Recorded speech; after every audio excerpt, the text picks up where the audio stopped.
What's poppin', peeps? Welcome back to episode 9 of the Peep Lounge, where today our guest, sitting at over 75,000 subscribers on YouTube and over 45,000 listeners on Spotify, he is a member of the Nerdcore UK trio, and in my words, he's the Nerdcore Batman.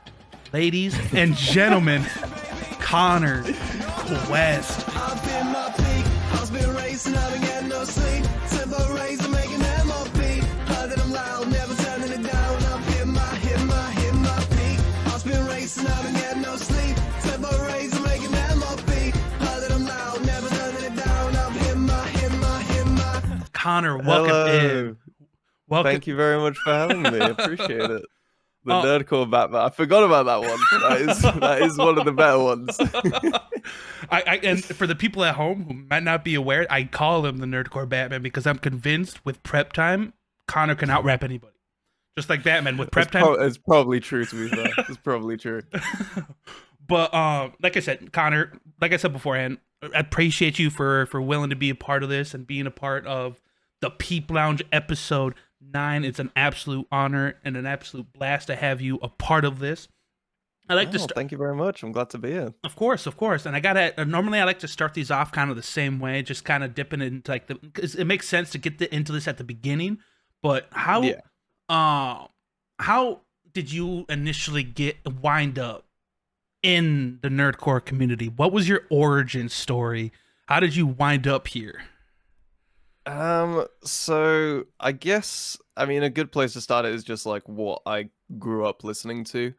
I think my first sort of, if we're going like really far back, my first sort of introduction to nerdcore would have been like gaming parodies. Yep. Which that's gonna stem all the way back to like World of Warcraft machinima parodies of music. So you got people like Nim doing the Eminem parodies. Yep. I'm trying to think of the other ones. There was one girl who did a lot of them for a lot of like Rihanna songs. She worked with Nim. There was the Druid Boys who were like a 3-piece or 2-piece, I think. So that probably goes back to there. Then it moves into a little bit of like the Try Hard Ninja Call of Duty parody era.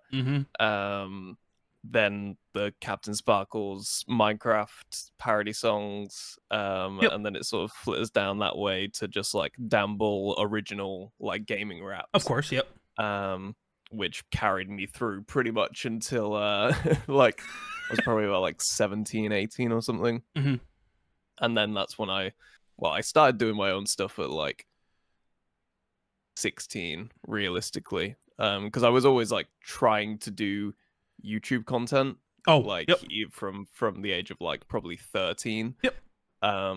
Doing vlogging, animation. I basically did everything that you could possibly try and do on YouTube through like a 6-year span, and it just so happens that like music was the one that I got the most sort of out of, and like found the most interest in, and found that I was like consistently good at it and getting better at it at the same time.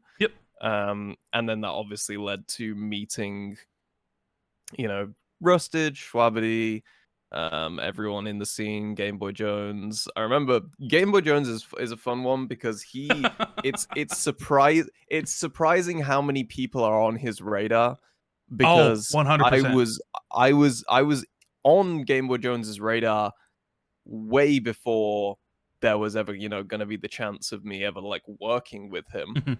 But that doesn't mean that he wasn't listening. Like he was definitely seeing that I was putting out this work and like making these songs, and he's always one that like has his ear to like very, very low. And I was gonna say, I feel like Game Boy is one of those artists. He's always got his ear to the ground. He's always paying, even though he might not like show it outwardly, he's still always paying attention to everybody, and everything around him. He's always keeping his eye on smaller artists that you might have to look out for and stuff like that. So he's always paying attention. We all do that. We all do that to an extent. I mean, I definitely have like a lot of people that I will just hear one song from them and I'll Mhm. go like, oh, that was okay, and then I'll just subscribe and then just wait and see if like something else happens with them. Like, Yeah. even if it's not like a case of like, oh, I want to work with that person, it's like, oh, that was cool. Like, Mhm. I'll Yep. watch out for them in the future. Like, and there's a lot of people like that. There's a lot of people Of in course. that sort of like bracket of people. And as somebody who, because ever since like October, I've started dipping my toes into a lot of reacting to a lot of like smaller artists within the community. I, Yeah. I will say that there's going to be some artists here in the next 1, 2, 3 years time that are just going to Oh be yeah, absolutely. absolute menaces in the community. So, For sure. so I'm Yeah. excited. I'm excited to check them out. But I know you mentioned it while you were talking, and I was going to bring this up. But did you meet? Because I was curious if you met Schwabity and Rustage before your time. Like, did you know them before joining Nerdcore, or No. okay? Because I know that they've known each other. Schwab and Rustage have known each other for such a long time, and I didn't know if you were Yeah. always a part of that, or if you kind of like squeaked No. your way in later. I'm one of the sort of like few people in Nerdcore that had like absolutely singular zero connections to anyone outside of Really? Nerdcore before I like came into it. I knew absolutely no one. No one around me in Hmm. like where I lived was even interested remotely in it. Really? I didn't even know what a brony was. I that was something I discovered from them. Like, I was like, oh, Oh, that's this is a crazy. the thing that you guys did. Huh, okay. And I was like, I think I did have a friend who might have been a brony in school. But and then I would like sort of backwards track all of that, Yeah. hidden knowledge. But yeah, I knew absolutely no one. I had no connections. There's no like, oh yeah, me and Chi Chi go way back. It's Yeah. like no, like I didn't know anyone. Like everyone that I know now is like a completely new face that I became friends with at the age of like 19, Yeah. 20, sort of that Uh, period of so time. so how did that origin story with the like the UK trio start? Like, or at least like from Not from your us. perspective. Wait, really? Not from us. Like the I guess UK trio I guess like is people just kind of assume. coined. I was gonna say I feel like you just put three people from the UK together, and it's just Yeah. eventually like, oh, Yeah. these guys do so much stuff together. We're gonna give them a name. Like, I could, Yeah, yeah.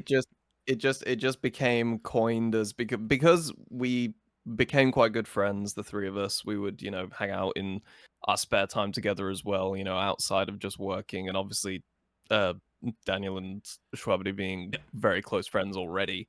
Yeah. Um we all just kind of bounced off each other quite well. There wasn't really a lot of people doing trio songs, and Oh, there's a yep. lot of trios in anime, like Yeah. very very prominent trios, Hmm. Monster Trio being one of the first ones that Yep. we did. That's like one of the most prominent ones. Yep.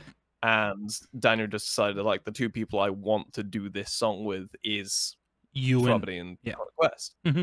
um and yeah, we ended up doing that. It did really well, so we did another one for the Seven Deadly Sins brothers, the Zeldris, Zeldris Essicacia, and Meliodas and what I can't remember. Meliodas. I can't remember the other one. Yeah, but Yeah, Zeldris.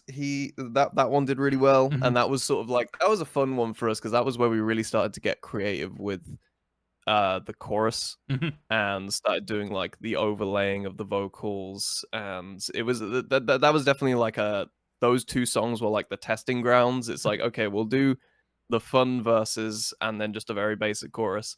Let's try and make this chorus a little bit more Oh, because interesting. isn't that the one where And you kind of then like we did, that was a song where you guys like layered each other like on top of each yeah, other's vocals on the chorus. yeah. I remember that. I remember We that. did Yep. we did like a slow part that I was doing, and then Schwab did a faster part, and then we had Daniel doing the like lower rap vocal, and then we Mhm. just layered all that on top of each other. And then we did Bound by Blood, which was like the culmination of Yes. those two things being like, okay, we've got it now. And then we made Bound by Blood, which, arguably, yes, one of our best trio songs that we've done, just in terms of its like See, if we're going by, its catchiness, yeah, its notoriety as well. Like I think that is the one that really propelled Absolutely. it for us, of us being like a three-piece that do things together. And one thing that I appreciate, and also if we're going favorite trio raps from you guys, Mhm. honestly, I gotta say my personal one is at the Admiral one from Schwabity, like one Oh or yeah, one and a that's half another 2 years good one. back. Yeah, That one's my personal favorite. yeah, But I do appreciate the fact that whenever, and I notice this more with on the Rustage side, where if like Rustage has like an idea for like a trio, like he for song, because like there's some wild trios that I can think one that comes to mind is like the Red Three, the Spider-Man, yeah, Daredevil, yeah.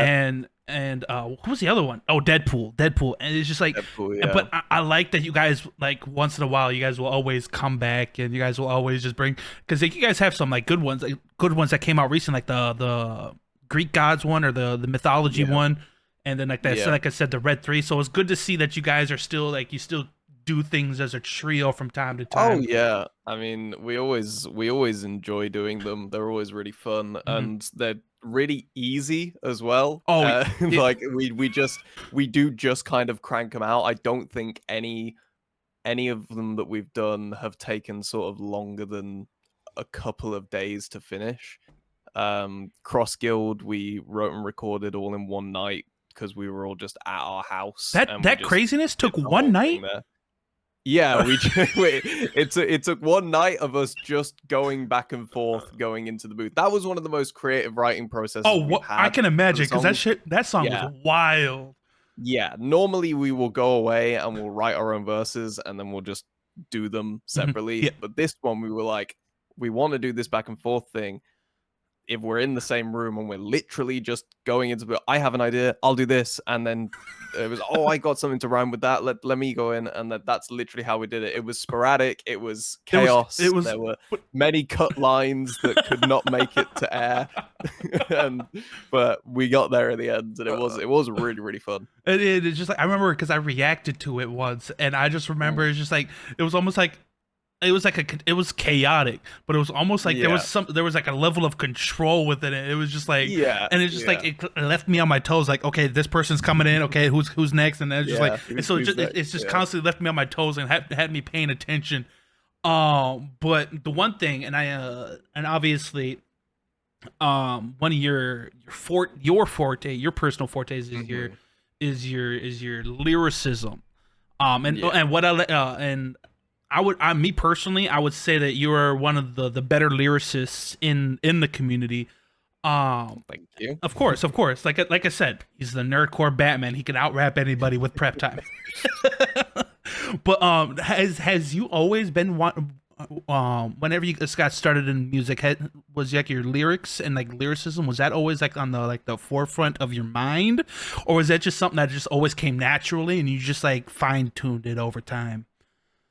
It was, I mean, it's a little bit of both. It was always at the forefront of my mind because it's the part that I always enjoyed the Mhm. most. You know, the writing was pretty much the only thing that kept me afloat in Yeah. terms of being somewhat like salvageable in my early work, because like the performance wasn't there, the mic quality wasn't there, you know, Mhm. the production wasn't there, but what was, in my opinion, always there was the writing. Like yes, I think I have always been good at writing. Obviously it's improved, Oh yeah, of you course. know. Yep. I've definitely gotten better. However, the foundational skill was, I think, much higher than average, Mhm. even back when I was 17, you know, starting out writing. Like I had the ideas for what I wanted, and I had like the blueprint from, you know, listening to so much Dan Bull and so Yeah. much complex lyricism, you know, so much Tech Nine, so much Eminem, so much, you know, just really, really dense, complicated Mhm. lyricists, Yep. you know, mostly attributed to Strange Music, honestly, from like the Tech Nine camp, Oh yeah, because like all of those bastards go insane. absolutely, Like, absolutely, 100. you know, percent you even look at people like Ritz, Chris Calico, like Yep. they're so dense with their schemes and their writing, and you know, just that whole camp really shaped a lot of what I did. I Mhm. mean, even when you listen to some old Hobson, like, you know, call him as corny as you want, Yeah. he can rhyme like Oh crazy. yeah, one Like hundred percent. all of his songs were like full 4-piece multis Mhm. like the whole way through. Yeah. Like, yes, the content wasn't, fantastic, Yeah. but the rhyming was always there. Yeah, And yeah, like, 100%. when you grow up listening to so much rhyming, and also UK battle rap, UK battle rap was a massive one for me in Really? terms of You were into battle rap? multisyllabic rhyming. Oh yeah, hugely into Real? battle Oh, rap. really? You don't seem like the type of person UK's who would be into battle rap.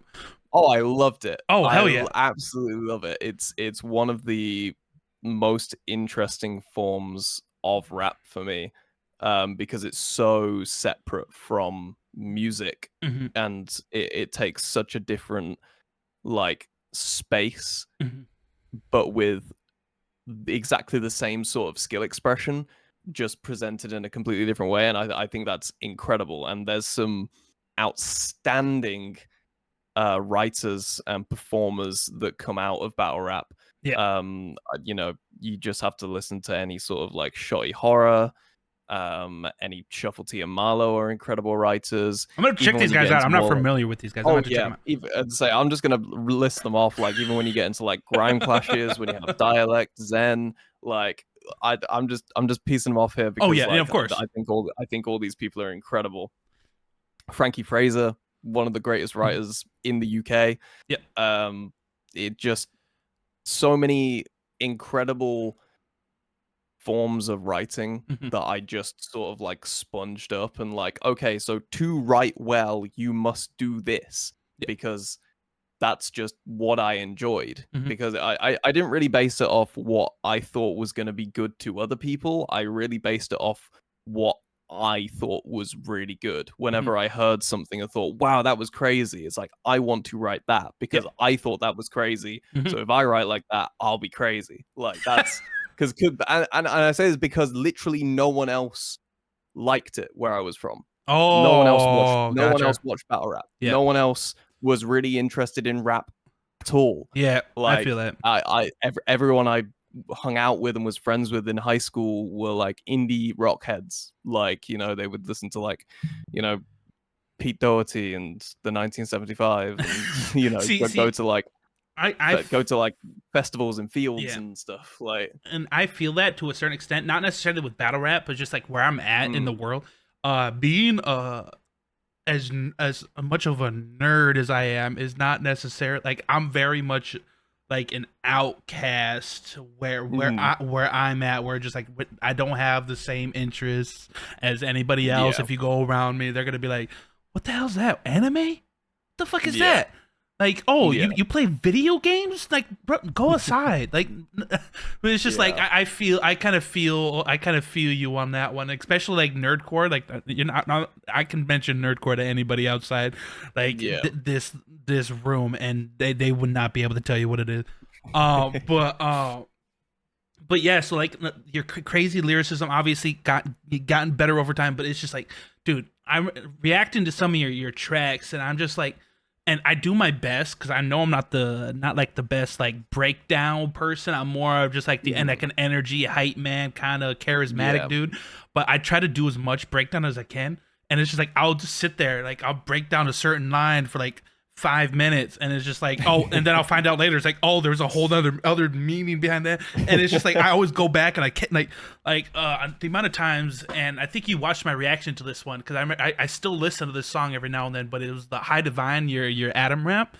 Oh yeah. I'll listen to that and I'll still pick up new things from there. I was like, oh, bro, I'm so upset that I didn't pick this up in the reaction. It's just like it's just like you always like write in ways, at least for me, because I know a lot of people are better at like picking stuff up, but it's just like I can re-listen to stuff, and it's just like every single time I listen to it, I pick up something completely new that I did not catch before, and it's just like it's always like a treat waiting for me every time every time I play it. So big ups to you, man, because like I said, like your lyricism is crazy. I love doing that because that is that's the feeling I used to get as well, listening to who I did back when I was younger. Like that, I used to listen to a song, be like, I love this song, this is great, and then like 3 or 4 listens in, I'd be like, oh, that's what he meant, and then go like, that's crazy, like what? and I do that like multiple times over a different song. And so to know that like I am able to give that experience Yeah, as well to of someone course. else is really great. Yeah. That's definitely what I sort of look for. Mhm. You know, I cannot possibly expect anyone to completely get everything I'm saying on the first listen of a song, Oh, absolutely. because I don't know, it's weird. I kind of don't want that either, because then like what replayability value is there in the song? Exactly. Like, And you this, know, it other than obviously like, does it sound nice? Is it like melodically pleasing? It's mhm. like yes, but a lot of what rap is, you know, saying things in very, very intriguing and interesting ways. Yep. And if everything is so like forefront that you can just understand it immediately, like to like the complete everything you were saying, it kind of that kind of means it's sort of like surface level. What you really want is like an easily understandable like surface, Yeah. and then a lot more intricacies underneath that. If Mhm. they end up doing some digging from that, they'll find more about it, and it makes it then a more interesting thing. Yeah. Because you do that, you hear that like, oh, that's what he meant. You do that once, you're listening to it like 4 more times after that, Yeah. because you're like, what else did I miss? Exactly, and it's like, Yeah, what, and this is no disrespect to anybody, but it's just like that's what I enjoy personally, like the fact that, like especially with the way I listen to songs, if I can go back and re-listen to a song and pick, just always every time on every listen, I can pick up something new, and it's just like yeah, that kind of stuff is what's gonna get me to come back and listen to a song. If like yeah, the just that joy is like, oh shoot, I didn't catch that the first time I listened to it. And it also yeah. stinks as a reactor, because obviously as a reactor you want to do your Yeah, best breakdown yeah, on your first go, so when you miss something and you catch it later, you're just like, fuck. And yeah, but as just an overall listener, that's just the one thing that is just like that I enjoy about music, is just like when I can come mm, back and I can pick up some. And it doesn't even need to be like lyrics, maybe something like with like the instrumental or the production, yeah. or just stuff like that. It's like, oh, I never noticed this before. And Yeah, you like hear an yeah, instrument that you didn't like quite pick up on yeah, before, and yeah, it's yeah, like, yeah, oh, that's cool. yeah, Like, yeah. it's annoying because I can't listen to rap anymore. Like in the same way that I used to. I listen to so little rap now, other Mhm. than what comes out of the community really. Yeah. I don't know what it is. I don't know if it's just that thing of like I've become a professional at it. Mhm. Therefore, like, you know, I if I'm working at McDonald's, I don't want to come home and make a burger. Like, I want to, It's true. eat something completely different. Like, and Absolutely. that's why I listen to like a hell of a lot of like new metal and death metal and much harder impacting music in a completely different way Yep. than what rap is, but still gives me like the same level of enjoyment, Mhm. just from different Yep. like elements and parts. I'm like, wow, that chorus line was crazy, that melody line was so good, Yep. that like lyric was so cleverly thought out but also catchy. Like, it's just appreciating things in different Yeah. ways, you And know, and for at the same level of enjoyment. yeah, yeah, yeah. I feel that 100%, because I'm kind of the same way. Because I'm kind of the type of person, like, I enjoy all styles and all forms of music, as long as Yeah, a lot of the times if it's just got something. It's weird, because I don't know what registers as like a good song for me, but it's just yeah. one of those things that is just like, if I listen to a song and just if it a lot of times if it's just something I can vibe out to and chill out, You that's just know. yeah, exactly. You just know. It's It's a feeling. It's impossible a to feeling. explain. It's a Yeah, feeling. it's you just know when Exactly. something is hitting you in the way that only you Yeah. connect with and like. So Like, you it's just a feeling that you can't properly explain, because I don't think it is explainable. oh, absolutely, because like if you look at my like my go-to playlist on Spotify, Mm, you'll see rap, obviously, you'll see like heavy metal, you'll hear new metal, you'll hear hyper pop, you'll hear yeah. R&B, you'll hear just a ton of just different kind of, and it's just one of those things. Like I try to intake as much music, and it's just like I'm just an overall just a fan of music, Yeah. except country. I had this. I always, for some reason, this always gets brought up in every single one. Country music. I'm not, and that's just because where I'm at, it gets super overplayed. And it's just I could go without hearing it it all the time. Oh, but other than that, I kind of dip my toes into as many genres as I can. And I'm pleasantly surprised because when I find because I end up talking to a lot of people, and a lot of these interviews they'll tell me like their favorite genres of music, and then I'll go like listen to something, and it's just like damn, like there's so many different styles and things to tap into, and it's just like dude. So that's one thing that I always just like I just enjoy just all types of music, and this is actually like a perfect thing where, and you kind of already kind of slow not very briefly touched on this, but like who are some of like your like musical influences, whether it's inside or outside of nerdcore, but some people you just like listen to and it's just like it just inspires you to like go make music, or just sparks that feeling of you wanting to go make music. Yeah. Well, in terms of like old influences, obviously it was, Tech Nine, Dumble. Yep. Eminem as like Of course. cliche as that is. Yeah, like, no, of course. It's just true. Old Eminem It's was just crazy. true. Like, yeah, like it's just true. Like there's very few rappers that are going to be able to confidently say, no, I never listened to Eminem. Oh no, You dude. kidding? Well, They'd be lying. I never did that. They 100% were lying. They're lying. They're absolutely lying.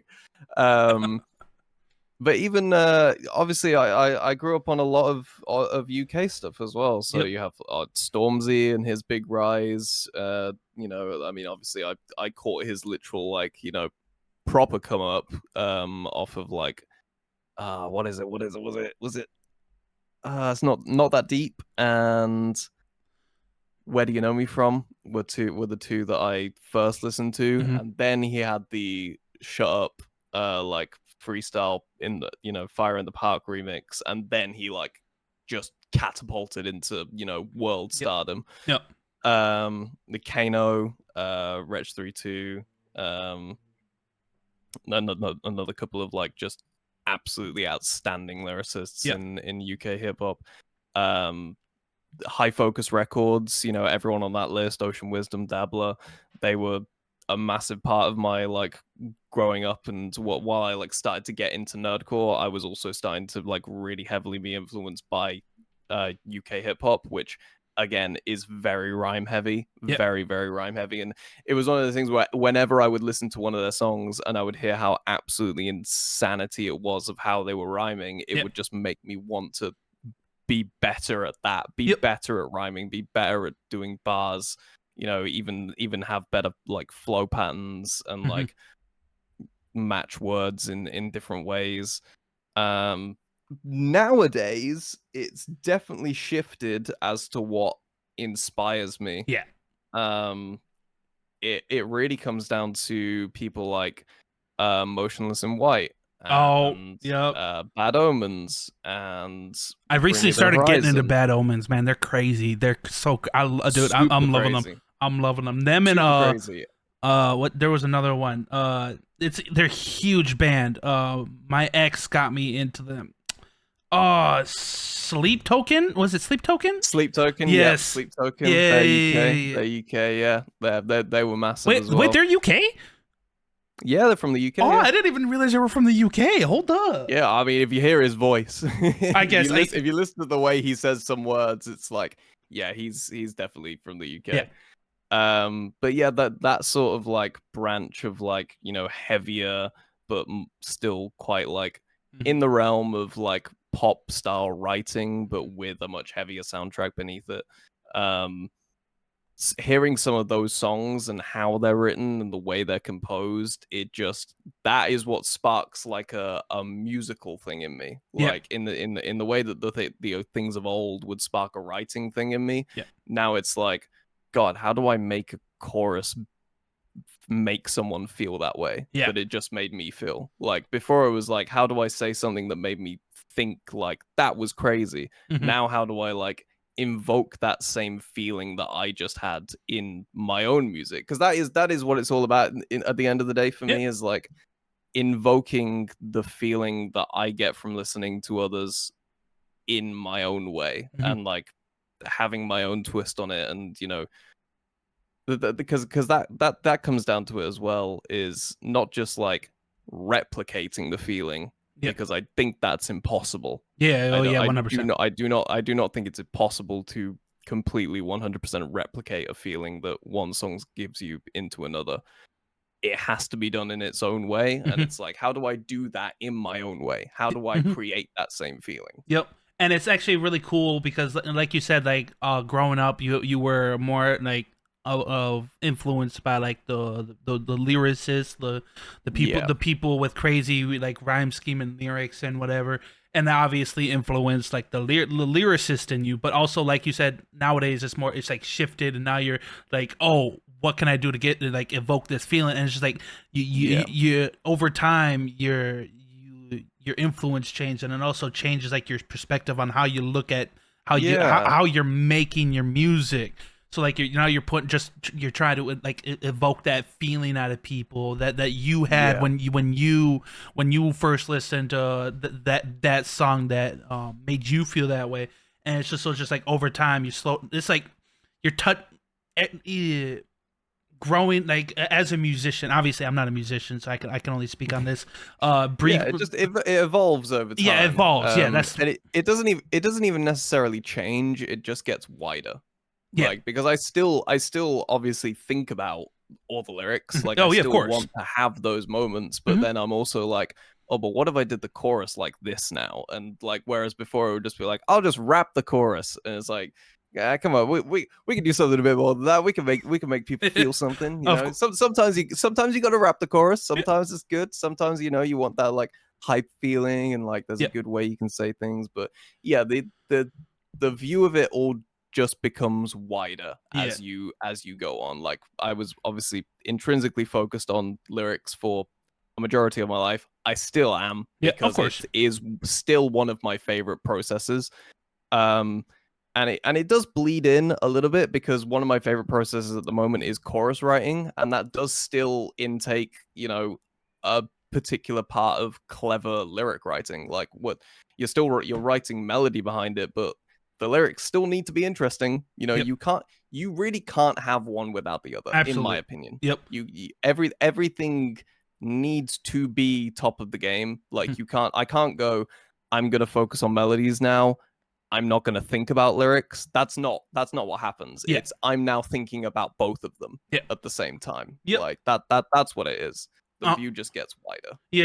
And it's like obviously, and like as uh you do it for a longer period of time, it's just like you pick up like more and more as you go. So obviously, it's just Mhm. it's bound to like your view on like making a track is gonna obviously expand over time and evolve, and you're just gonna Yeah. it's just like it's gonna keep like couple years down the line it's going to expand twice as much as it is now. It's just Yeah. you like you can it can it's always like like you're never ever going to like be get to that point where it's just like you're going to be perfect. If that so Nah. you're always going to find things that is just like fine tune it and like Yeah. focus on this. Okay, I worked on this. Now there's another thing to work on, and it's just Yeah. like that never ending process. And that kind of goes for not even just music. That just goes for like anything in life. Just like like what Yeah. content creation. Anything, yeah, creative fields like are just a never-ending source of progression. Yep. And I think that's why they're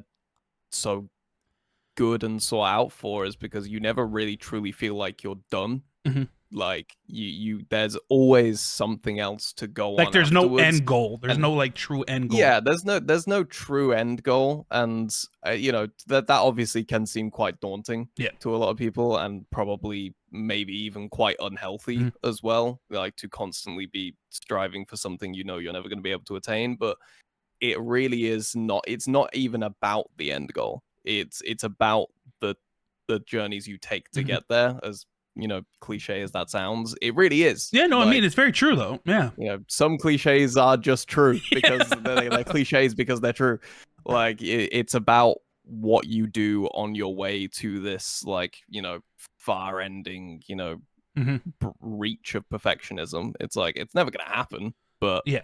if you're enjoying what's happening on the way there, Yeah, then of course. what's the problem? Yeah, of course.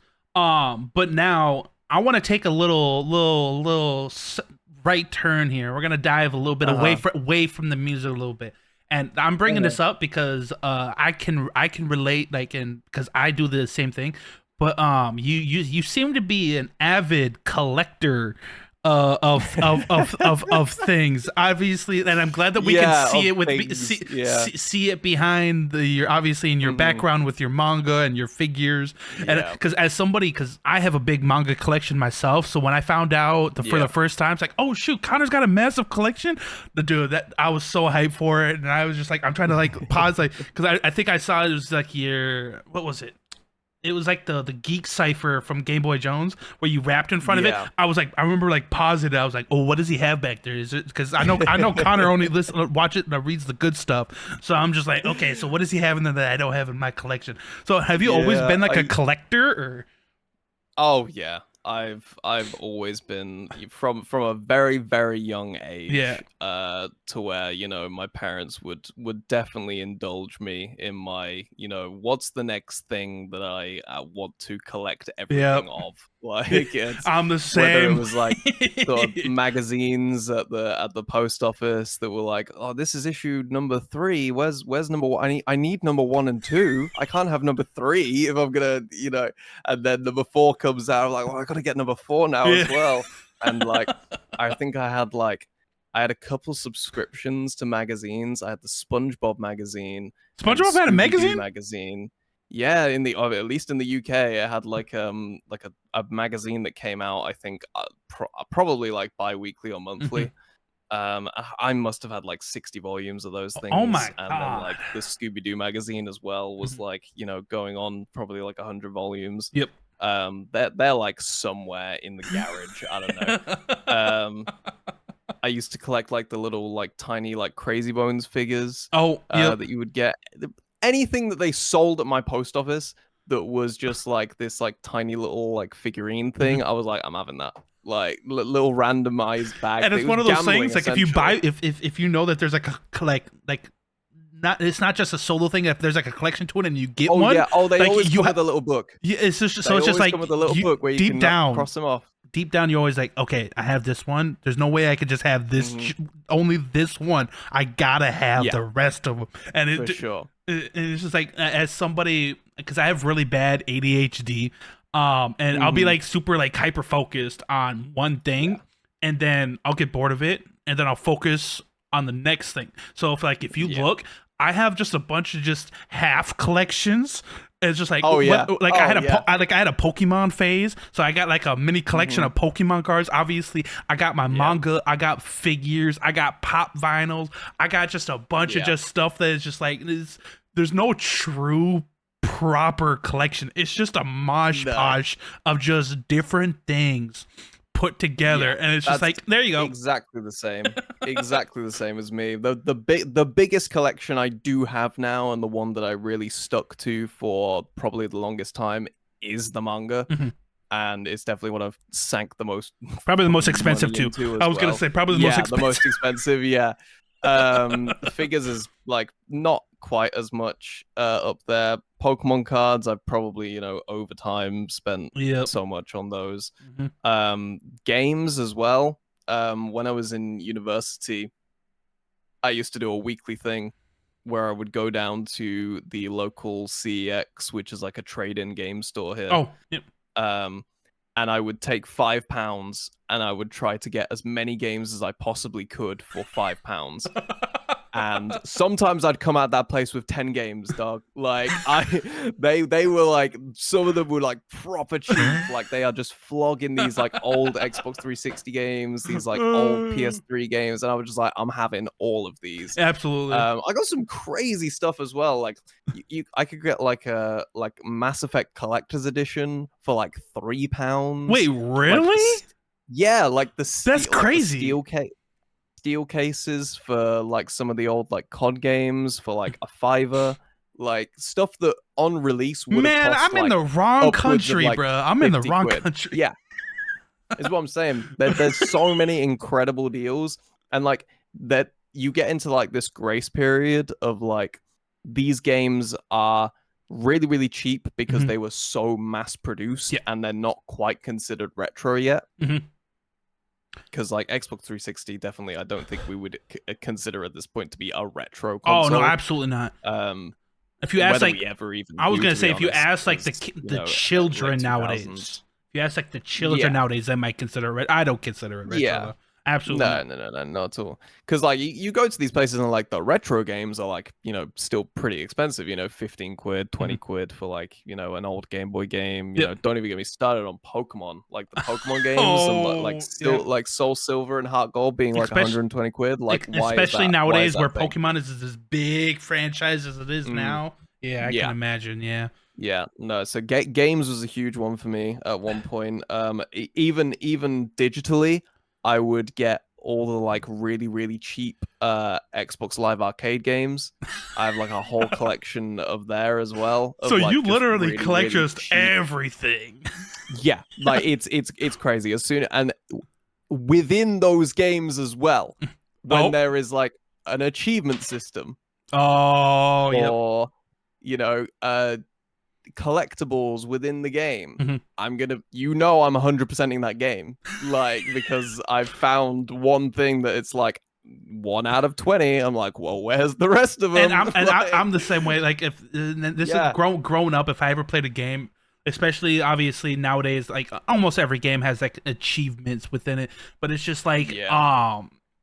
if I'm especially if I'm super into the game, like all like the like the recent like 2018, 2024 or 2023 Spider-Man games, Yeah. like dude, you already know I'm gonna sit down. It's like the minute I see an achievement pop up, it's like, okay, let me scroll in here, let me look at all the achievements. What do I gotta do? What I gotta look at what I gotta do. and, Yeah. and what I hate, and this is just because I'm the perfectionist, so I'm gonna be like I'm gonna finish it, but I hate when they like hide the objectives. Like you gotta wait till you till you actually do it to see what it is. I'm just like, bro, why are you doing this to me? I always Google it. I gotta know what's the secret achievement in this. Dude, I wonder what the guy who finds out what those hidden achievements are, like how do they figure out what the hell it is? That's what I want to know. I don't know, especially back in the day, like that people who do like proper like hunting on things, like even when it comes to like glitch hunting and stuff like that, and like finding, it's like, how did you find out? Like, what gave you the idea to drive at 30 miles an hour in Gran Turismo into this specific lamppost at this angle, and you'll clip through the floor and go into the moon? Like, what gave you the insight to like think of that? It's crazy. But I had a friend who I lived with at uni, and I bought Lego Star Wars 3 on the Xbox Live Arcade, and I was really really into it. I think I was like, probably a few levels in. Yep. And he was like, I was like, oh, I'll probably go for 100% in this game. Okay. And he said, I bet you can't do it by the time I get back on Monday. It was Saturday night at this point. Oh. So and he bet me an entire Domino's pizza. So I stayed up for 2 days straight and 100% all for a Domino's pizza and got my pizza. No, but here's the thing. Of course at that point, it's more than just the pizza. It's pride. Oh yeah, it's pride. It's absolute pride. Yeah. Like I was googling strategies, like how do I get this achievement in the like fastest possible time? Like I got stuck at one point and I was like panicking. I was like, what do I do? It was crazy. So I gotta ask. So obviously, like you said, the biggest part of your collection, like you said, and the most expensive, because god damn it, manga is so goddamn expensive. Yeah. But do you have? And this is just for all the manga readers who might be listening. Do you have any sleeper manga picks in your collection that you would recommend? Because as a manga collector, I need to add stuff to the collection. And I'm always down stuff to add to collection. So do you have any like sleeper picks? Sleeper picks. Well, if you, because obviously there's some people that do just get them for like the aesthetic of it. Yeah, no, I read everything that I got. So yeah. But aesthetically, the girl from the other side has these special edition ones Okay. that are just absolutely stunning and beautiful. Oh, I like Like those. the spine is just By the way, is that it's hardcover a too? Is that hardcover? yeah, it's Okay. hardcover. Just a absolutely beautiful. I like that beautiful design. book. I haven't read it yet. Obviously, you can see it's still in the wrapping. But I bought it because of how good it gorgeous looks. Yeah, was. absolutely. Like, yeah, it was so. And so, with you saying that, I gotta ask you, as if you collect manga, you understand this pain. But does it bug you as much when like you're trying to garner a collection and it's just like all like the different mangas, they're all like different sizes, and like one might be just like an inch shorter, and you just want everything because like I know there's something obviously with it, and this goes for all collectors. They make their collections look aesthetically pleasing to the eye, but then you got like those mangas just like I don't really have a place for this because it's like it's so weird shaped and wonky, or you just got those ones that stick out a little bit farther. You know one that really annoys me and really gets on my nerves? What's up? Is one right there, Dead Man Wonderland. I have that too. Wait, what's what? It's really nice. Yep. It's really nice. It's black and white. That's awesome. The chains at the bottom go all the way across. They're often a little bit wonky, but you know we'll make do. It's fine. Of course. But volume number 3 specifically has, I think, the main girl on the front of it. And there is one strand of her hair, which they, for some reason, decided we're going to have this big red mark of her hair go across the spine. None of your other volumes are doing that. Why have you decided this is the one? We're going to ruin every single other pristine, clean, black and white spine for this big strip of red across one of it for no reason. It's so inconsistent. Dude, I hate that. I hate that because as somebody who's just like I try to make it look as aesthetically pleasing as possible. Yeah. When you and it's the thing is like to normal people that might not be a big deal, but to some, but not a big deal at all. But I see it every time. I see it every single time I look at it. And it's just like if I happen to ever show somebody my collection, they'll never notice it. But it's just like, but deep down, it's like, do I want to show these guys? Because like I don't want them. I don't want them to see that. But it's like deep down that nobody else cares.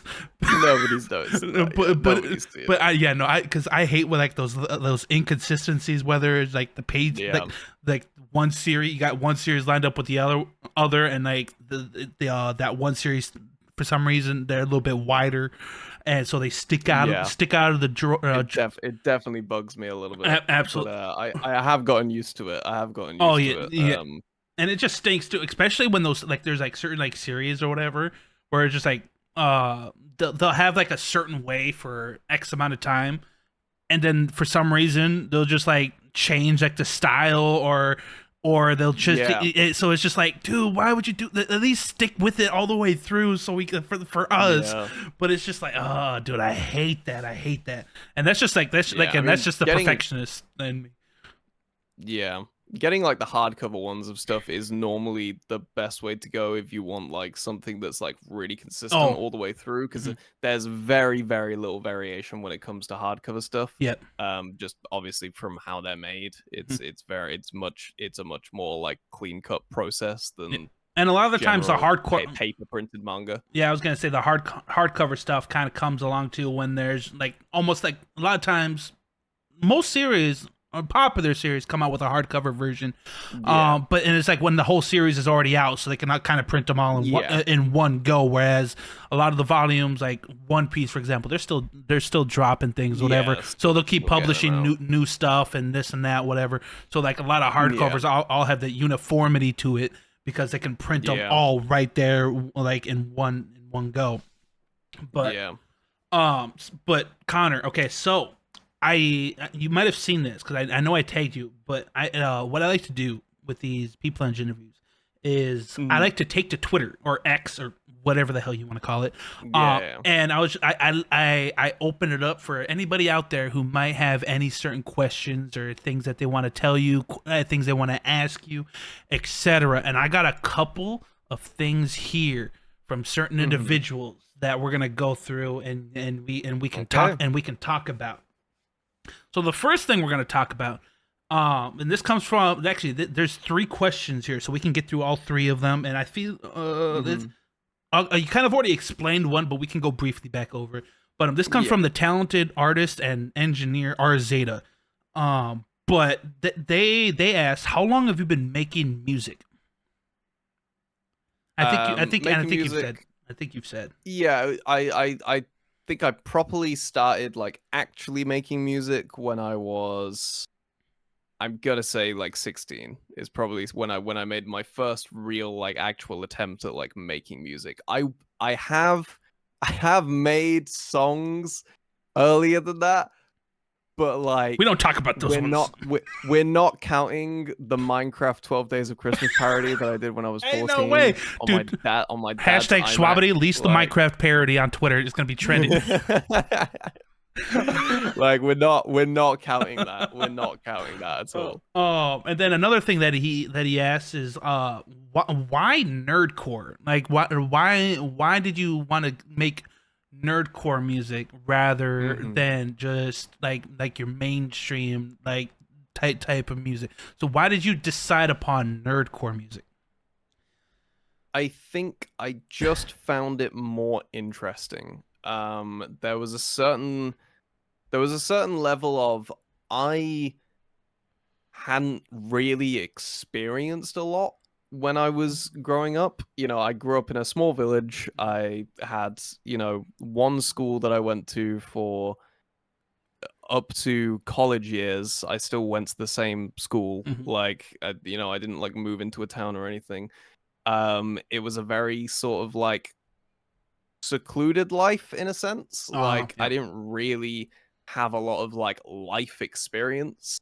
Yep. Not at all like the people I was listening to, the people whose, stories I was listening to. And obviously not, because I'm listening to like 30-year-old men rap about their entire lives. And I'm like, I've not lived any of this. And I was very much in a sort of like mind space of like, if I haven't like properly lived this experience, I shouldn't be Yeah, that makes talking a lot of about it sense. Yep. as if I have. Mhm.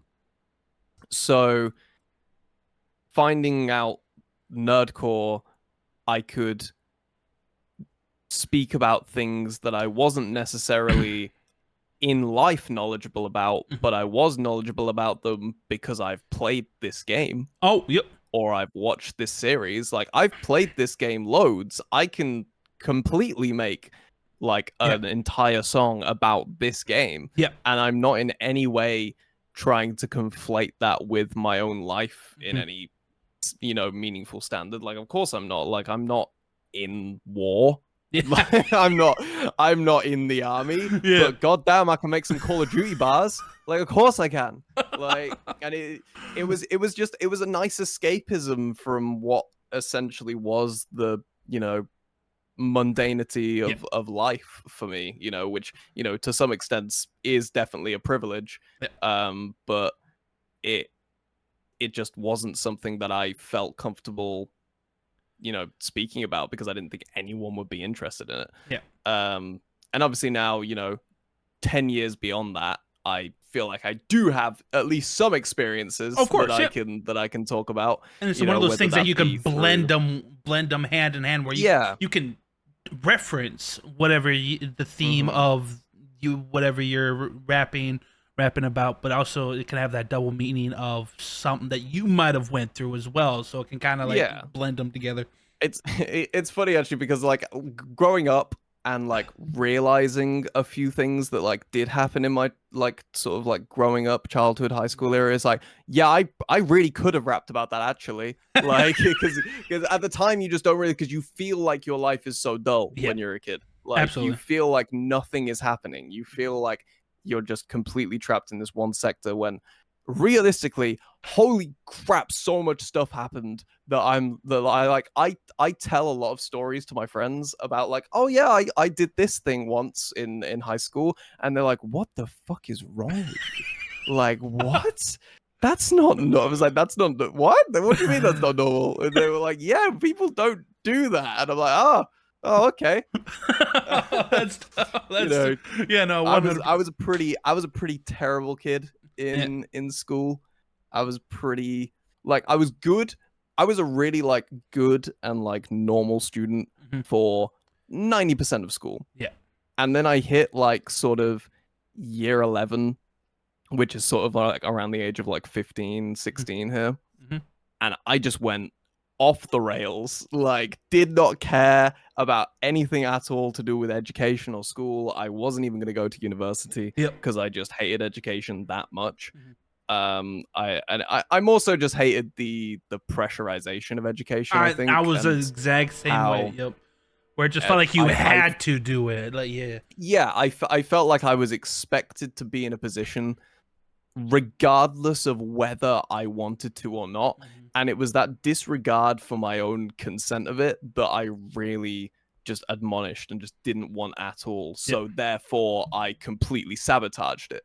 I would, skip classes. I would, just go to the park. I would not do my homework. I would do everything possible to just completely like subconsciously sabotage what everyone wanted me to do in that environment. Yeah. So that, to the complete disregard of like how it would affect me, later in life. Luckily it didn't really, because I decided to go my own way anyway. And ended up doing, music at university despite having no prior musical education at all, which is always a surprise to me that I managed to pull that off. But I've always been very good at winging it. So you went to university for the full amount? You went to university for the full amount? Yeah. University, okay. I did the full. Well, I did a 2-year course because it was accelerated, which basically just meant I did more work in a short period of time. Yeah. So I did university, but like from like, college, year 11 to college onwards, I was awful. I was not doing anything for like He was a delinquent child growing up. Connor was a delinquent child? I was. That's crazy. Not quite as bad as yeah, there could be definitely could be way a lot worse. of people, you know, but I wasn't the model student. Like you weren't breaking no laws or anything like that. You were just cutting class every now and then. Well, okay. Nothing that I can. We're not gonna admit anything publicly. It's all. It's allegedly. Allegedly. It's all allegations. Allegations. Allegedly. but the third thing and the third part to what Arzada asked is, what is your favorite song that you've made up to this point? If you had to pick, if you had to narrow it down. God, if I had to narrow it down, it's just so tough because I make so many, and like I can't even. I'm just opening my own Spotify right now. What have I even made? And it's crazy because have I even made? It's crazy that you're saying this because the people that I've talked to, it's like they always kind of have the same thing where it's just like they don't you guys always, you're constantly pumping out new songs that it's just like you don't sit there and dwell on like, oh, I was really proud of this song that I made. It's just like you guys are always just looking so far forward that you guys never take the time to like appreciate. It's like, oh, I remember this song. I remember this song. This song was so good. I love this song. Yeah, sometimes I do that because I think you're right. I think it is important to like acknowledge what you've done, and like especially like going far back of like how far not only have you grown, but like what you sort of did back then was really good. Like I will go back and listen to some of my old songs and be like, yeah, that was crazy actually. Like see, I said that shit. If I had to pick, recently it's been Hit My Peak. Yeah, I think Hit My Peak is definitely up there. Hit My Peak is up there. Vigilante, I'm a huge fan of just like the emotional kind of side of Vigilante. I listen to that one quite frequently too. I think it has to be for me VTuber Girls. Oh, of for course, a few reasons. Yep. The impact number one, that had, the impact that it had was stratospheric, and it's also just sort of led me down this path of meeting a absolutely incredible bunch of people when it comes to VTubers, like some of the most talented and hardworking and just beautiful minded people in the world. I gotta ask, how much 100%. work went into that? Because I feel like there was so much. There's 53, 54 VTubers included in the VTuber Girls Yep. project in terms of the secondary video Yep. for the remix. Mhm. I messaged over 100. Like I think it was like 111 VTubers. Really? Of those 111, there were some that didn't get back to Of me. There course. were some that did and didn't want to do it. There were then some that responded and just didn't meet the deadline. So like it was a whole like I'm following up and trying to get in Yeah. contact with 100 different people pretty much by myself. I thank God Oh, had it was just uh, you? I had Oh. Stargirl helping me out a little bit Oh, okay. with some of them because obviously she had a few connections to some, and she was like, oh yeah, I'll message, like, so she messaged like probably like 20 or 25 people that she knew. Some of them got back to her, and then they would be in contact with me because it would be like then I have to get in contact with them to tell them the project idea. Yep. Or like they'll send over the footage and then she has to send them to me, so eventually I do just end up with everything. And then I have to send everything that I'm getting, all the links, all the Google Drive links, so many Google Drive links, all the Google Drive links with all the footage to the editor, Echo Motion, who Oh, dude. God Props bless, to God props to them. bless their heart. Like I paid them fairly, but Jesus, like Dude, just presenting that idea to them, I would not have at all been surprised if they'd turn me down, yeah. because I was like, look, I want to add as many VTubers as humanly possible into this Oh, video, absolutely. and they were just like, yep, let's do it. Okay. Oh, dude. And they were even struggling with like the style of music that it was, because they'd never edited like EDM before, I Oh. think, or in like that sense, like Mhm. stuff without lyrics that didn't really have, you know, Yeah, because I remember in the remix, it was very kind of just like instrumental orient, more yeah, instrumental oriented. That, like you said, more like that EDM style. yeah. So yeah. Or maybe it was. Maybe they hadn't. I'm trying to think. I think I might be getting confused. It might have been my previous one that they said that for. But I know they were struggling because they didn't know what to do with the VTubers in that section. And Oh, I was gotcha. just, and I was like, I don't know, maybe like there's some ones of, we've got like dancing clips. We've got like a clip of like Shy Lily dancing. Like put them in like a, you know, a studio space or something, and then just absolutely smash it out the park with what they ended up doing, which was like, yeah, Absolutely. that like big bright lights behind everyone, and we had like just so many Dude, so many creative different people sending moving me pieces. stuff. Like, yeah, it was incredible. Like we had 3D, we had PNG people, we had obviously some, you know, what I consider to be like incredibly big names, you know, Shy Lily being one of them. Yep. And Shy you Lily's know, massive. also Shy Lily being one of the first people to send me a clip, which was one of the most surprising things in the world. Really? Oh, damn. Shout out Shy Lily. I mean, I will say I definitely was catching her at a time where she, you know, could probably read her Twitter DMs. Oh yeah, because I was gonna Like, say she's huge nowadays. Yeah. yeah, like I feel like there would not be a standing chance. Absolutely But not. I have actually met I've met Shy Lily since in person. I managed to meet her at TwitchCon, and the sweetest person in the world. Absolutely. Like But I fully 100% expected her to not have a clue who I was. But just instantly knew like straight away who I was, and was like, oh, that must have great to been meet you. nice. That must have been really It nice. was really nice. It was really nice. It's good because like when you're doing stuff like that and you're just sort of reaching out to Mhm. like, you know, huge unexpected people that you're just like, can I get this really one like small little thing from you, please?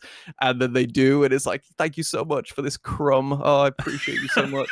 And you sort of expect them to go, oh yeah, that's cool, like Yeah. yeah, whatever, and then just like brush it and then forget that it ever existed. Exactly. But no, like that stuff sticks around, and like it has impact, and like they appreciate being a part of those things and being asked to do it. Yep. Just like any like regular person would. Like I would love to be like asked to do some really cool like big project like that involves a load of people, because it was really cool. Yeah, of Like course. it was a really awesome big collaborative effort And that I think a lot of people were very, very honored to be a part of. and like and this also ties back, but it's just like something like that. It's so different and unique. It's something that's never, like, obviously people like getting a bunch of VTubers to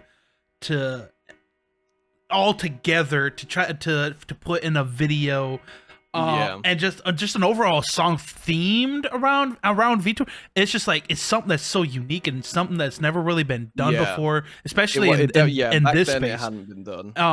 I know there's a couple people who've made like VTuber dedicated stuff, but just Yeah. not to the level of something No. like that. So that obviously that's big ups to you on that one, because like I said, the impact, and it's just like, and that's what also makes things like that like memorable. Like it's just people will always think like, oh, remember this one time Connor did this, like, and it was like Yeah. this big thing, but. And so things like that is what sticks with people. So that's actually Yeah. I'm not gonna lie. Even I know I just said that that's what like people remember, but I low key forgot about it until you brought it back. Yeah, well, it was probably like it's one of my proudest moments as a creator. Yeah. You know, because I think as a it's weird for me because a lot of times I try and think of myself more as a content creator than a musician, because realistically that is what I am. You know, I am a content creator. I'm not I'm not a musician. I'm a content creator whose content is music. Like that's kind of how it feels Yeah. a lot of the time. And some people will disagree with me on that as to, but I quite like that as a descriptor for me. I've always thought that because I've always wanted to be. I haven't always wanted to be a musician. I've always wanted to be a YouTuber. Yep. Like from like the age of like 12. Yep. Like, and it's just music is what has allowed me to do that. Yep. And I'm very good at it, and I really really enjoy it. So that's just the avenue of content creation that you that you've went down. So exactly. But this next question that I got lined up for you. This comes from, their name is Son of a Gun, and they ask, "What's a small underrated nerdcore artist that you'd like to collab with, or maybe shed some light on?" If you have anybody in mind. There's a few. There's a lot of people who are doing really really good stuff recently. I would be remiss to not give a shout out to Nina Hope. Oh, Nina, dude, she's been since I've because I've had this like mini blow up in the community with it, at least in the smaller side of the community. And I've had the blessing of interacting with Nina. She's literally one of the most precious people on the face of this earth. She's so sweet. I mean, me and Nina have like quite a special connection because I was essentially the one to sort of pull her into the community a bit more, because she originally reached out to me to do an interview with me, much in the same style of this, for one of her podcasts. And I think from that experience and that, like, you know, getting to know each other through that, she's really just let everything like envelop around her and lift her up and you know, just consume everything she can. And she's just become such a character and face of things in her own way. Absolutely. From the like really shy, timid girl that interviewed me back in like 2022 or whenever it was, just seeing like what she is now and like how far I like absolutely know she's going to go is just magical. I love it to bits. And she's just the sweetest creature in existence. And for the people out there who's first, this might be their first time in the Peep Lounge, right? This might be your first episode that you just happen to be peeping. Just know Nina Hope has such an impact. She's made the thumbnail that you saw to click on this. She made this overlay that you will see in the video. And I didn't even know that. So there we go. Yeah, so the overlay that you will see, Connor, when this eventually goes, she made this. She made the thumbnail. And not even that, she's just a super like I said, she's just an absolute just precious person. She's a dope musician as well. Yeah. She's a very dope vocalist, and she's just an overall just a good person. Like Nina's one of the shining stars of this community. I can 100% say that wholeheartedly. Agree.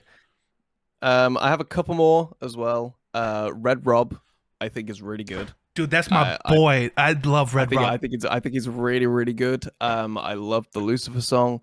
I think that the way he tapped into like that style of music, I think was incredible, and I think definitely Can I say build on that. Can I say the voice is wild. Absolutely. Can I say something? So I remember Mhm. I'm close. I'm pretty close with Red Rob, and Yeah. I don't mean to like out him in like in public like this, I but feel like I know what you're gonna say. he'll appreciate. No, he'll appreciate.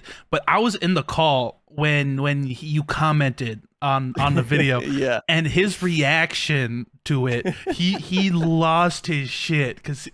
And I will never forget the absolute joy that it brought him, and he, dude, I love Red Rob, bro. He's such a such a character. That kind of stuff. It's weird for me because like I don't know why people have that reaction when I interact with them. I don't get it. I still don't to this day, realistically, because like I feel like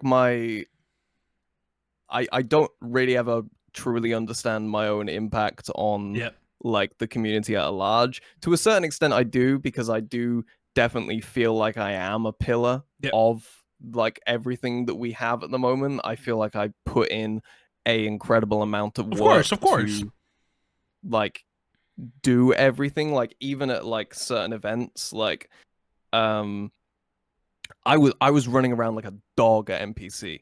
Like I was everywhere. You're gonna be at this one, right? Oh, absolutely. Okay, bet. I'll see you there. I'll see you there. I must have spoke to like over 300 people that weekend. Oh my maybe god! More. Like just I was just everywhere. I was like trying. I can imagine how busy as artists. Like how yeah, it's insane. But yeah, I definitely acknowledge like what I do and like who I am in the scene, but it's still weird that people like get excited to talk to me. Like I don't know, it is weird because, as I've said, being like this kind of like fairly sheltered kid that didn't really talk to a lot of people. I always had a lot of friends, but I never felt like I had people that like were excited to talk to me. You know, it was always just kind of like, these are the people that are here. Like, and we're all just, you know, having a good time. So yeah, it's strange.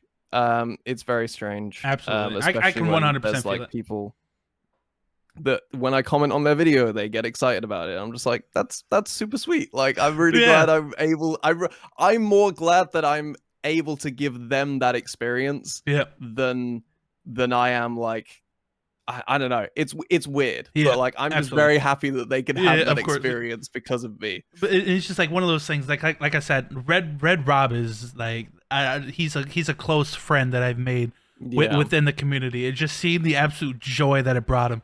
It is just like, dude, it just by association, it brought me an immense amount of joy. Just because that's one thing that I always like. I'm happy if everybody else around me is happy. So it's just I just remember being in that call the minute he saw you commented. I'll never forget how he reacted to that. Oh bless. And I'll shout out one person that's not necessarily nerdcore, but this might be like a good way to like, because we've talked a lot about VTubers, this might be a good way to kind of like put people onto someone that they may not know about at all, like that's not in the nerdcore sphere at all. Has been featured on a nerdcore song, is Issa Korver, VTuber who recently just had I think second debut for their new model. Incredible vocalist, absolutely incredible. They do a lot of cover work. They've got some original stuff as well that they do with a like VTuber band that they have set up. Incredible artist, like super lovely person as well. I really want to work with them at some point in the future.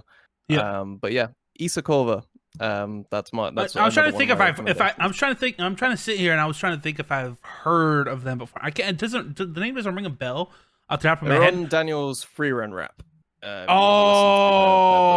most okay. Yeah, I know exactly who you're talking about now. Okay, yep. I can hear it now. Now as you just mentioned that. Yep. Okay, sounds not good. necessarily like an underground or anything like that, but definitely like outside of the sphere. That is just like a cool person to check out. Of course. And then okay, so this last question that I have here, and I got to apologize in advance. Because these guys, if so, I don't know if you have, but did you see the Schwabity episode by any chance? I did watch the Shravity episode, yeah. From the entirety of it. Oh, is it one of these? Is it one of these? Is it what I think it's gonna be? Yeah, I think you know exactly where this is gonna go. Is it the same question? It's not the same question, but Okay, it's the not the same 'cause I was person. gonna It's the say same 72, person. It's the but- same person. All right. Hit me So, with it. so this comes from Lokemeister, or I'm sorry if I'm Mm. pronouncing your name wrong, but first off, they wanted to preface Connor Quest. I'm a big fan, but we're all Thank you wondering, very much. we're all wondering if given 1 hour, how much candy could you really steal from a baby? How many babies? It just says if given 1 hour, how much candy could you really steal from babies? All right, we're gonna set the scene. It's Halloween night. We're going to do a whole story. It's Halloween night. Obviously, yeah. So what situation am I gonna be in where there's gonna be a load of babies with candy? Halloween. Of course. I have an hour. Yep. I'm gonna set this in, a fairly populated but busy village, because that's normally where a lot of people actually participate in Halloween. Yep. In terms of the door-to-door stuff, because safer environment. Yep. It's not school tomorrow, so it's like a Saturday. Halloween's falling on a Saturday. So He's it's really busy. setting the scene for us. I'm trying to get the most out of this possible. I'm just gonna be in like a very inconspicuous outfit, a ghost or something. I'm thinking I could take a full bucket before the cops are called. You think you could take a full bucket? A full bucket. That's very valid. That's That's candy, yeah. yeah. Like, are you just stealing just a straight up just one bucket from one kid? Or are you gonna like go to like multiple? No. Individually, I could fill up an entire bucket with the individual pieces, because some of them I'd have to do sneakily, but some of them, like, depending on the kid, I could just take it and just say, "What are you gonna do?" and then move on. But like, it depends. It depends on some of them. I'd have to be tactical with it. Of course. 12-year-olds can be dangerous. Of course. But then they wanted me to add this after you gave an answer, and he's like, the correct answer was none. You criminal. No, the correct answer is a full bucket, because you don't know me. You don't know my skill set. Oh, that's crazy. I could get half a bucket without being noticed. I know hey, so if you had just happened to be in around the UK, and you're of younger age, and you go Halloween, and you go trick or treating on Halloween, and you just happen to notice some candy missing, just know that it probably was Connor. It was probably me. But Connor, I can't imagine a better way to end this, because I have really nothing else left for you. So what I like to do at the end of these, take some time, promote yourself, tell us what you got going on, where to find you, all that jazz, all the selfless promo. Do what you got to do. Tell us where to find you. Well, you can find me pretty much everywhere if you just type Connor Quest into the search bar, but otherwise it's Connor_Quest on Twitter and Connor Quest Music on every other platform. Mm-hmm. I have a lot of exciting things coming up. An album, another an album. Hold up. Yes, a full length album project that I have been working on since early last year. Oh, hell yeah, dude. I'm looking forward to that one. That hopefully will be out sort of in the latter half of the year, depending on how things go. Then a collaboration album that I'm doing, which will be later into the year, maybe early next year. Obviously, I'll be at NPC. For anyone that is in the US and would like to meet me, I will be at NPC. I'll be doing some conventions in the UK as well. I'm going to be at MCM Comic Con. I'll be at AnimeCon UK in Birmingham. Lots of exciting things. Of course, hell yeah. So yeah, I hope to see you around there. And thank you very much for having me on this show. I appreciate it a lot. Thank you for inviting me. Of course, dude. Like I said, it was an absolute honor, and it was an absolute blast. I had an absolute blast and had a fun time here with you. But for the people at home, what I'm gonna need you guys to do, if this is like, if you're a fan of me and you've never, for some ungodly reason if you've never checked out anything from Connor Quest before, what I'm gonna need you to do right after you watch this, I'm gonna need you guys to go on your streaming platform, whatever it is, except Tidal. Nobody uses Tidal. And I'm gonna need you guys to go search up Connor Quest. I want to need you guys to listen to all of his catalog, start to finish, all the way through. There will be a quiz at the end, and if you guys don't listen to it, I'm in your walls, and I will come out and I will find you personally. And then I have a playlist. I have a playlist of all Connor Quest songs. It's called the Connor Quest Collection, so you can just run through that. It's like 6 hours long. There you go. See, it only takes you 6 hours to get through his catalog, so there's no reason you guys can't do it. And then after that, I'm gonna you guys go check out his YouTube, because he also makes money over on his YouTube. So check out every single YouTube video that he's ever posted as well. And then make sure you guys leave a like, comment, and subscribe as on every single yeah. Just check out Connor Quest. He's incredibly dope. Thank you. Incredible musician. Just an overall, from even before this conversation, just an incredibly just dope person. So thank you very much. So again, Connor, shout out to you. I appreciate you for being a part of this. Like I said, this was an absolute blast, and I appreciate you. Maybe sometime down the line, if the fans want it, part 2 down the line, maybe your time, get like an update. I'd be down. Hey, I'd be down. Dude, update on how things been going. Exactly. How much candy have I got? That's great. Oh, that's gonna forever be a thing now. That's gonna be a thing.